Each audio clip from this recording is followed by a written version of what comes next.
All righty, good afternoon. We're calling this meeting to order. I note that for some of the participants are participating via video conference. Today's public meetings are also being live streamed from the Port Authority website. We will now hold a public meeting, starting with the Committee on Operations, which I will chair. We will conclude the public portion of today's meeting with the public board meeting.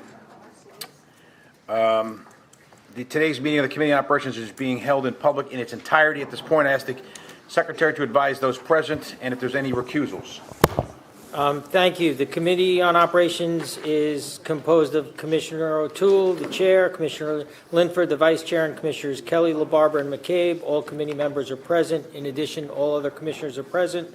There are no recusals required. Thank you. I now call on Chief Development Officer Derek Utter and our Port Director Beth Ann Rooney to present an item that would authorize a lease supplement with Mar Terminal for its container terminal at the Elizabeth Port Authority Marine Terminal. Derek, Beth Ann.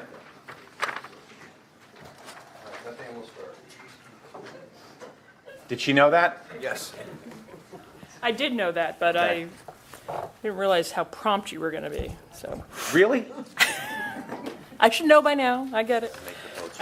So good afternoon, commissioners. We're here to talk about the supplement to Mar Container Terminal's lease with the Port Authority at Elizabeth Port Authority Marine Terminal. We'll talk briefly about the container terminal overview. We'll do an introduction to Mar Terminals and their facility and the background. And then Derek will talk about the key lease provisions and the requested authorization that is before you today. Okay, we're a little behind. So I think, as you know, the Port Authority of New York and New Jersey operates under a landlord port model.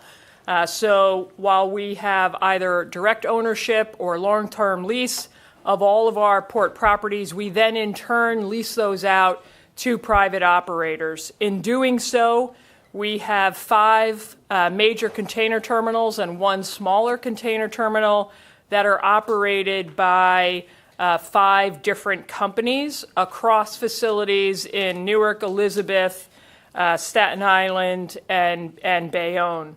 All totaled, we have over 3,000 acres of terminal property. As you know, we're the #1 port on the East Coast, and we remain the number 2 port in the United States for loaded containers. We also have intermodal rail facilities that you'll hear a little bit more about in a moment. Mar Terminals today operates the largest marine terminal in the Port of New York and New Jersey. The property is about 450 acres, exclusive of property that sits between Mar Terminals and APM Terminals just to the south. That is jointly operated by those 2 terminals and is known as Millennium Marine Rail. Millennium Marine Rail, MMR, was the first of what is now 4 on-dock rail facilities in the Port of New York and New Jersey, and is a joint venture, again, by those 2 terminal operating companies. In addition to acreage of the terminal, when we speak about terminals and the value that they provide, we also value the linear footage of berth and wharf space that they have, and Mar Terminals has over 10,000 linear feet of wharf infrastructure available. Their current lease with the Port Authority expires in 2030. Mar Terminals has been providing terminal operating services in the Port of New York and New Jersey for over 50 years. They were previously a family-owned company owned by the Mar family, a local New Jersey company. They're currently owned by Macquarie Infrastructure Partners, an infrastructure fund managed by Macquarie Asset Management. Mar Terminals today, as the largest terminal, currently handles about 35% of all of the container traffic in the Port of New York and New Jersey, and that equates to about 1.8 million lifts in full year 2024. Mar Terminals handles the Ocean Alliance, which is a consortium of several different ocean carriers that are calling our port, and they also service a number of independent ocean carriers. I'll now turn it over to Derek to talk about the key terms of the revised agreement. Thanks, Beth Ann. Derek? Great, thank you, Chairman and Beth Ann. So the terms of the agreement up on the screen here, I'll just briefly go through these. Very consistent with a similar lease agreement that we extended with APMT in March. So the lease will be extended by 33 years. It currently ends at September 30th, 2030. It will be extended until September 30th of 2063. And what will change, though, is a number of the financial terms. So we will receive consideration for this lease extension. In addition to that, rent will increase and will be based on a per container rate for each lift, and it will be subject to a minimum annual guarantee. In addition to that, we will shift the obligation to maintain and repair the wharf and berth infrastructure, which is currently a Port Authority asset and currently is maintained by us at our expense.